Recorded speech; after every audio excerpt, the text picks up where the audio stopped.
ഭർത്താവിന്റെ ഉമ്മ ഓളോട് വന്ന് പറഞ്ഞു കൊടുക്കും, നല്ല സ്നേഹമുള്ള മോനാ എന്റെ മോന്, മോളൊന്ന് ശ്രദ്ധിക്കണം, ഓനെ ദേഷ്യം പിടിപ്പിക്കാണ്ടിരുന്നാൽ മതി, ദേഷ്യം പിടിച്ചു കഴിഞ്ഞാൽ ഓനക്ക് പിന്നെ ഒന്നും ഓർമ്മ ഉണ്ടാവില്ല. അത് കേട്ടിട്ട് ഓള് നല്ലപോലെയാ നിൽക്കുക. പക്ഷെ എന്തെങ്കിലും ചെറിയൊരു മിസ്റ്റേക്ക് വന്നു പോയി കഴിഞ്ഞാൽ, അത് അറിയാതെ വന്നു പോയി കഴിഞ്ഞാൽ പിന്നെ ഓളം മേത്തായിരിക്കും കഥകളി കളിക്കുക. നല്ലോണം ഉപദ്രവിക്കും ശാരീരികമായിട്ട്.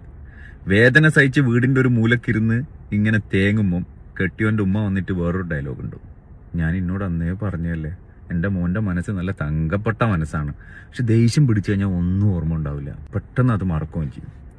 ശരീരത്തിൽ അത്രയും ഉപദ്രവിച്ച് മുറിവേൽപ്പിച്ച് ആ മുറിവ് മനസ്സിനും ഏറ്റിങ്ങനെ ഇരിക്കുന്ന പെണ്ണിനോട് വന്ന് ഡയലോഗ് അടിക്കേണ്ട ഒരു ഡയലോഗാണ്. ഈ ഉമ്മ എന്ന് പറയുന്നത് ഒരു പെണ്ണ് തന്നെയാണ്.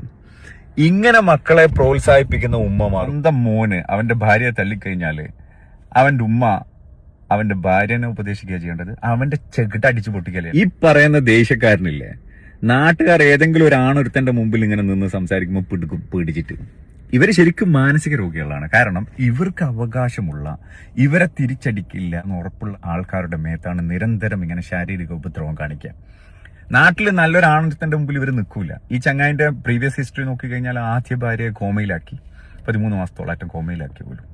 രണ്ടാമത്തെ ഭാര്യ ഇവനെ പോലെ തന്നെ സൈക്കോവാൻ തോന്നുന്നു. ഇവർ രണ്ടുപേരും ഡ്രഗ് ഉപയോഗിക്കുന്നുണ്ടോ എന്നൊരു സംശയമുണ്ട്. കാരണം നോർമലായ ആൾക്കാർ ഇങ്ങനെ ചെയ്യാൻ പറ്റില്ല. കുട്ടിയുടെ പഞ്ചായത്തിലുള്ള ഒരാൾ പറഞ്ഞത് എന്താണെന്ന് വെച്ച് കഴിഞ്ഞാൽ 80 വർഷം കൊണ്ട് അനുഭവിക്കേണ്ട വേദന 1.5 വർഷം കൊണ്ട് ആ കുഞ്ഞ് അനുഭവിച്ചു എന്നാണ്.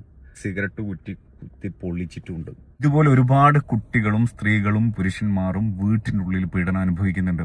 വെറും ഭാര്യമാർ മാത്രമല്ല കേട്ടോ, ഭർത്താക്കന്മാരും ശാരീരികപരമായിട്ട് ഉപദ്രവം ഏറ്റുവാങ്ങുന്നുണ്ട്. കാരണം അവളെ അമ്മയും അച്ഛനൊക്കെ പറയുന്നുണ്ട് എന്റെ മോക്ക് ഭയങ്കര മുൻദേശിയാണ്. ഈ മുൻദേശക്കാരനെയോ മുൻദേശക്കാരിയോ അവർക്ക് അവകാശമുള്ള വ്യക്തികളിൽ ശാരീരിക ഉപദ്രവം നിരന്തരം ചെയ്യുന്നുണ്ടെങ്കിൽ അവർ മനസ്സിലാക്കിക്കോ, നിങ്ങൾക്ക് അസല് മാനസിക രോഗമുണ്ട്. കേരളത്തിൽ ഇങ്ങനത്തെ കുറേ സ്വന്തം അമ്മ ചെയ്ത്, സ്വന്തം രണ്ടാനച്ഛൻ ചെയ്ത് എന്നൊക്കെ കുറേ ഇങ്ങനെ ചെറിയ പിഞ്ചു കുഞ്ഞുങ്ങൾ ഇങ്ങനെ ചെയ്യുന്നത് നമ്മൾ കേൾക്കുന്നുണ്ട്. ഇതിപ്പം പ്രത്യക്ഷത്തിൽ വന്ന ഒരു കേസ് മാത്രമാണ്. പ്രത്യേകിച്ച് നമ്മളെ കേരളത്തിൽ ഇഷ്ടം പോലെ ഉണ്ട്, പുറത്തു വരാത്ത ഒരുപാട് സംഭവങ്ങൾ.